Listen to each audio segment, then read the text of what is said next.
I'm sitting out here in the backyard by my water feature this morning, so you may hear the sound of water. It just makes me feel like I'm in the mountains or somewhere. But I'm sitting here looking out into our field that comes up pretty close here to the backyard, and two of my cows are laying here. I don't know where Sandy the bully is this morning, but what I'm looking at is Sissy, my miracle cow, and her baby, little Mary, which, if you know the story, uh, seemingly she was an immaculate conception calf, unexpected calf. That it's a wonderful testimony that makes me start smiling. Actually, I can start laughing when I think about this unexpected calf that we didn't know was coming. So I'm looking at her with a smile, but then right beyond them, in the same view, right behind them, down at the barn, I see Gary. See Gary down here messing with the water trough, and he would go and do that. He piddles around the barn and uh, needs something to do, and so he'll go down there and do a lot of the same things over and over.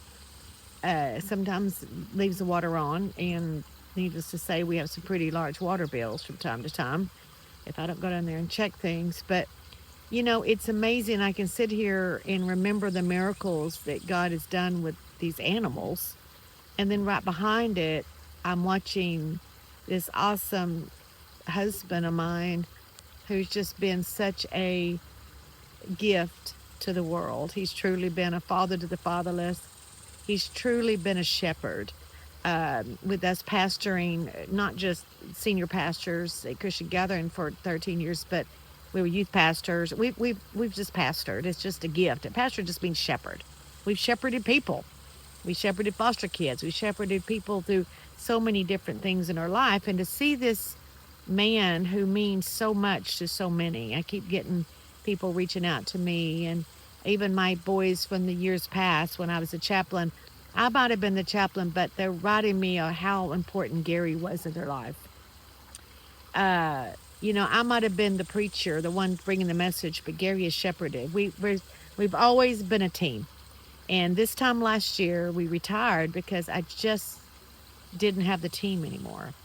It got to the point it was me, and my teammate needs me.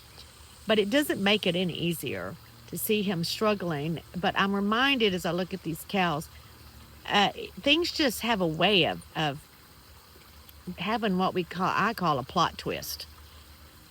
I was a reader for many years, and when I was young, we didn't have TV, so I lived at the library, and I could check out four books on my library card, and then I could turn around and check out four on my mom's, so I could have 8 books and read them. I was an avid reader, but one thing I knew about books is that there is that what I call the messy middle.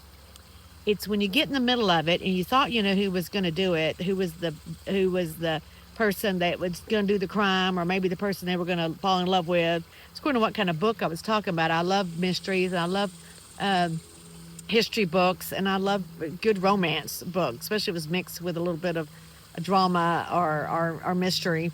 But there was always that place that you would get to, there'd be this climax when you thought, oh, I don't know what the heck's going on now. I thought they were the one, and then you found out they're not. And I think that's the way it is in life. There's so many times we have life, we think this is how it's going to be, and all of a sudden there's a plot twist. But it's a messy middle. But the reason I would keep reading, and many times I'd read all the same book by an author. I would read all their books because I liked the way they wrote, and I also knew they was going to have a good ending. It may be a surprise ending, but it was going to be a good ending. I don't like movies. Don't tell me about a movie you want me to watch that has a crappy ending. I'm going to be mad. I want a good ending. And so I have to believe that right now I'm in the middle of a story. I'm in the middle of a journey, and my life book. This is just another chapter in life. That there's going to be a good ending. I had to believe it was a good ending. And so if you read any of the stories in the Bible, you can see they had messy middles. They had some times that just didn't look like they were on the winning side. But when you follow through with God, love wins. God wins. And the same way with our own lives. You look at your stories, in the middle of it, you didn't know what was going on. You look back on some things that end up being great testimonies, but we don't tell the details all the time. We just tell the happy ending.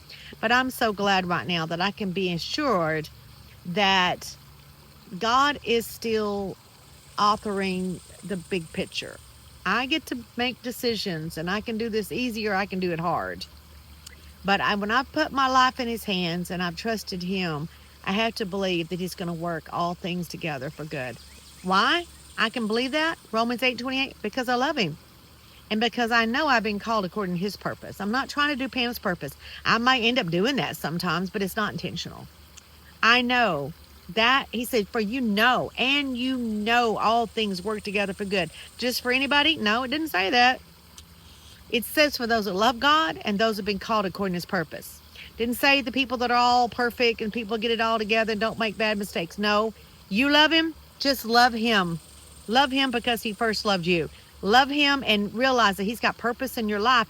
And even when you don't feel like it or you don't know how to do it or you've just blown it again, you pick up and you put one foot in front of the other and realizing this is a chapter. I'm going to walk through this chapter, but there's an end coming that can even be better than what I could imagine. I'm holding on to that today because I'm right smack dab in the middle of a messy middle right now. God bless you today. Let's hang in there together.